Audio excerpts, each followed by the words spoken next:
Dans cette vidéo, je vais vous présenter l'exercice tangente et nombre dérivé. Le but de cet exercice est de revoir comment on détermine avec un graphique la valeur d'un nombre dérivé d'une fonction à un point.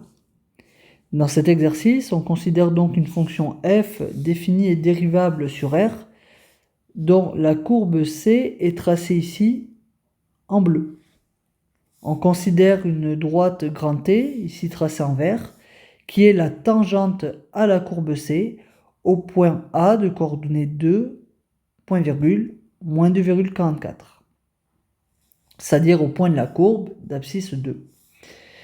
On sait que T passe également par le point B de coordonnées 3, point virgule, moins 0,77.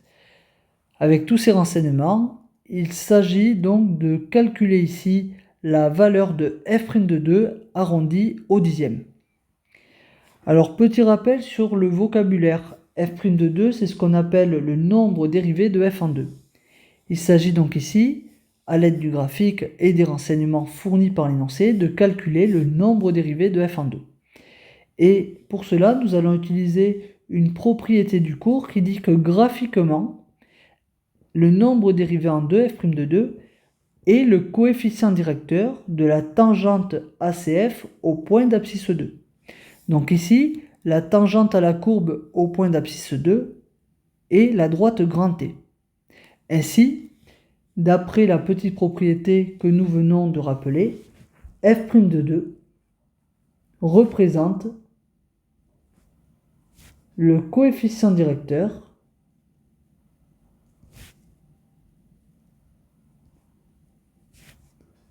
de la droite grand T. Alors d'après l'énoncé, la droite grand T passe par les points A, puisqu'il s'agit de la tangente au point A, et également par le point B, dont la droite T est donc égale à la droite AB.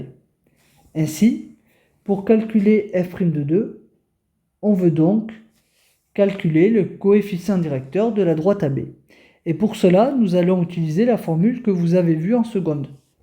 Pour calculer le coefficient directeur de la droite AB, on va écrire une fraction. Au numérateur, on fait la différence des y. Cela me donne yb moins yk. Et au dénominateur, on met la différence des x dans le même ordre, c'est-à-dire xb moins xa. Je vais remplacer xa, xb, yk, yb par les coordonnées des points A et B. Donc,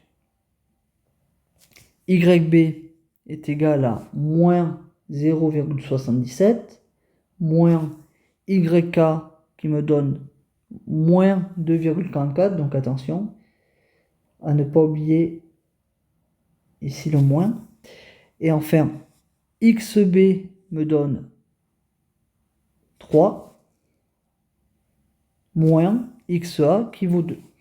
Donc, au dénominateur, cela me donne 1. Et au numérateur, cela me donne moins 0,77 plus 2,44. Ce qui me donne du 1,67. Et 1,67 divisé par 1, c'est égal à 1,67. Donc voici la valeur exacte de mon nombre dérivé de f en 2. Alors ici, il est demandé une valeur arrondie au dixième. Donc si j'arrondis cette valeur au dixième, cela me donne 1,7. Donc voici la réponse à entrer dans LR-WIMS. Donc dans la case dans LR-WIMS, on va donc mettre 1,7. Alors attention, dans LR-WIMS, la virgule est remplacée par un point. Donc 1,7. On n'a plus qu'à valider le résultat. Et cela me donne une bonne réponse.